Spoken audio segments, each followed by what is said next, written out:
Hello everyone, welcome back to my channel flavours and recipes. ఈరోజు recipe ఆవకాయ. పర్ఫెక్ట్గా కొలతలతో ఆవకాయ పచ్చడి ఎలా పెట్టుకోవాలో ఈ వీడియోలో చూద్దాం. మీరు ఫస్ట్ టైం పచ్చడి పెడుతున్నా సరే ఈ కొలతలతో మీరు కూడా పర్ఫెక్ట్గా ఆవకాయ పచ్చడి పెట్టుకోవచ్చు. సంవత్సరం పాటు నిల్వ ఉండే పచ్చడి రెసిపీ ప్రాసెస్ ఏంటో ఇప్పుడు చూద్దామా. ముందుగా ఫ్రెష్గా ఉన్న పచ్చి మామిడికాయలు తీసుకోవాలి. వీటిని పైన ఉన్న సోన దుమ్ము అంతా పోయే వరకు వీటిని శుభ్రంగా కడిగి తుడుచుకోవాలి. పూర్తిగా తడారిపోయిన తర్వాత వీటిని ముక్కలుగా కట్ చేసుకోవాలి. నేను వీటిని బయట కట్ చేపించి తీసుకొచ్చాను. ఈ మామిడికాయల్ని తెల్ల గులాబీలు అంటారు. దీనికి టెంక చిన్నగా ఉంటుంది, అందుకనే పెద్ద పెద్ద ముక్కలు కట్ చేపించాల్సి వచ్చింది.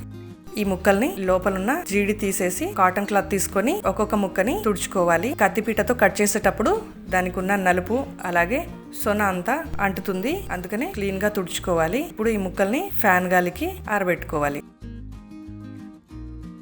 ఇలా కట్ చేపించేటప్పుడు కొన్ని ముక్కలు టెంక విడిపోయి లేదంటే టెంక లేకుండా ఉంటాయి. ఆ ముక్కలన్నిటిని సపరేట్ చేసుకోవాలి. ఎందుకంటే ఇలా టెంక లేకుండా ఉన్న మామిడి ముక్కలు పచ్చడిలో వేస్తే ఇవి తొందరగా మెత్తబడిపోతాయి.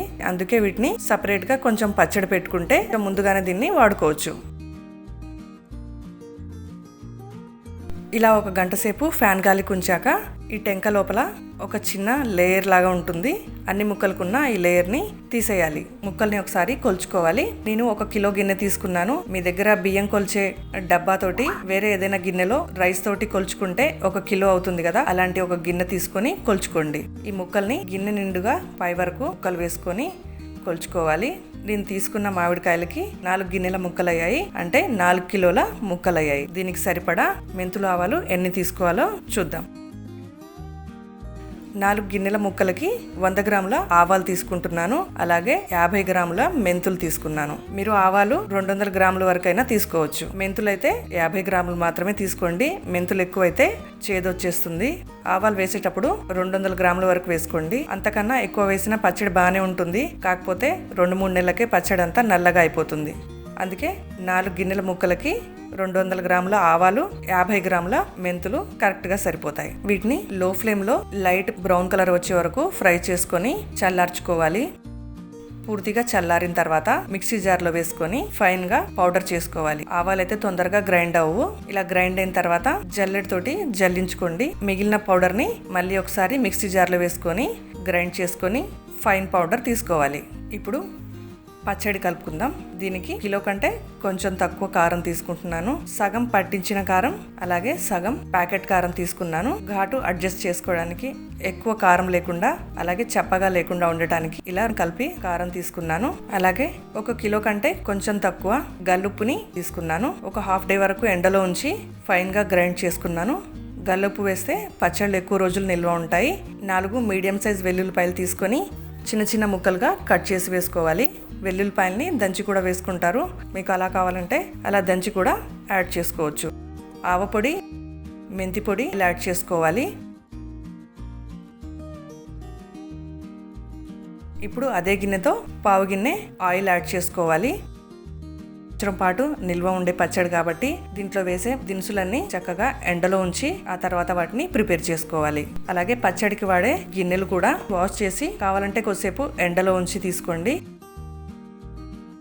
ఇప్పుడు కొన్ని మామిడి ముక్కలు వేసుకొని ముక్కలకి ఉప్పు కారం పట్టేలాగా కలుపుకొని జాడీలో కానీ ఇలా ఒక బాక్స్ లో కానీ వేసుకోవాలి. ముందుగానే మొత్తం ఆయిల్ ఒకేసారి వేసి పచ్చడి కలిపినట్లయితే ముక్కలకి ఉప్పు కారం పట్టదు, ముక్కలు చెప్పగానే ఉంటాయి. అందుకనే ఇలా ఒక రోజు వరకు ముక్కల్ని కలిపి ఉంచితే మామిడికాయలో ఉన్న రసం బయటికి వస్తుంది. దానివల్ల ఉప్పు కారం కరిగిపోయి పచ్చడి చాలా టేస్టీగా ఉంటుంది. అలాగే ముక్కలు కూడా టేస్టీగా ఉంటాయి.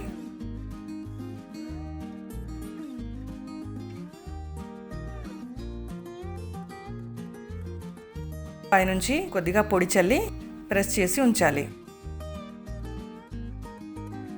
నా వీడియో నచ్చినట్లయితే తప్పకుండా లైక్ చేయండి. మీ ఫ్రెండ్స్ కానీ మీ ఫ్యామిలీ మెంబర్స్కి కానీ ఈ వీడియో యూజ్ అవుతుంది అనుకుంటే తప్పకుండా షేర్ చేయండి. ఇలా కొన్ని ముక్కల్ని కలుపుతూ ఆ పైన కొంచెం పొడి చల్లుకుంటూ మొత్తం ముక్కల్ని కలుపుకోవాలి. ఇప్పుడు మూత పెట్టేసి ఒక 24 గంటలు ఇలానే ఉంచాలి. ముందే సపరేట్ చేసుకున్న కొన్ని మామిడి ముక్కలు ఉన్నాయి కదా, టెంక లేని మామిడి ముక్కలు, వాటిని కూడా పచ్చడి కలుపుకోవాలి.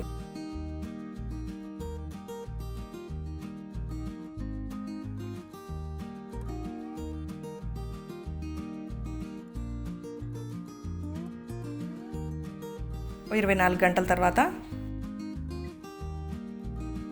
ముక్కలన్నీ ఇలా చక్కగా నానిపోయి ఆయిల్ కొంచెం పైకి తేలి ఉంటుంది. మామిడి ముక్కలోంచి మంచిగా జ్యూస్ వచ్చేసి ఉప్పు కారం అంతా చక్కగా కలిసిపోయింది. ఈ పచ్చడిని మళ్ళీ ఒకసారి కలుపుకుందాం. ఈజీగా పచ్చడి కలుపుకునేలాగా ఉన్న ఒక పెద్ద బేషన్ గాని ఒక పెద్ద గిన్నె గాని తీసుకొని పచ్చడిని మళ్ళీ ఇందులో వేసుకొని ఒకసారి కలుపుకోవాలి. నేను ఫస్ట్లో పసుపు యాడ్ చేయలేదు, కొద్దిగా పసుపు యాడ్ చేస్తున్నాను. ఒకసారి పూర్తిగా పచ్చడి అంతా కలిపేసి టేస్ట్ చూడండి. ఆవపొడి కానీ ఉప్పు కారం ఏదైనా తక్కువగా అనిపిస్తే యాడ్ చేసుకోండి.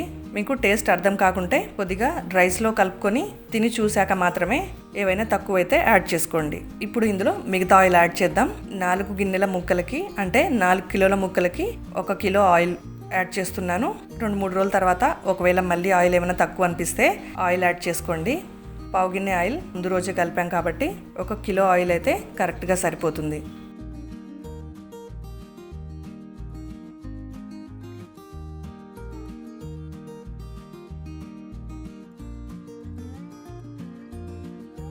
ఏదైనా జాడీలో కానీ సీసాలో కానీ వేసుకునేటప్పుడు నిండుగా వేయకుండా కొంచెం తక్కువ వేసుకోండి. 1 ఇంచు ఆయిల్ పచ్చడి మునిగేంత వరకు అంటే 1 ఇంచు పై వరకు ఆయిల్ ఉండాలి. ఇలా ఉంచితే ఎక్కువ రోజులు పచ్చళ్ళు నిల్వ ఉంటాయి.